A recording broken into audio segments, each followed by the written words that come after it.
Продолжува соработката. Ние филолошкиот факултет при Универзитетот Гоце Делчев Штип, односно катедрата за германски јазик и книжевност, повторно е активна, се со цел ја поканивме нашата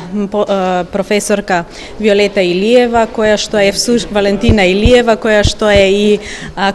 почесен конзул на Република Австрија, да биде наш денешен гостин и со своето неизино излагање да ја доближи историјата, но секако и иднината на Австрија, Република Австрија, каде што германскиот јазик е државниот јазик кој што нашите студенти го изучуваат при групата на германски јазик и книжевност. Значи, од историски аспект ќе се потрудам да им кажам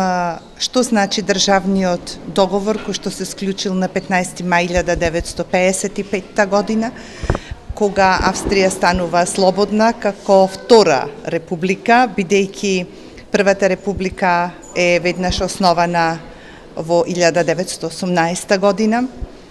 Потоа по завршувањето на Втората светска војна или 10 години потоа во 1955 година, значи Австрија е ослободена, суверена република.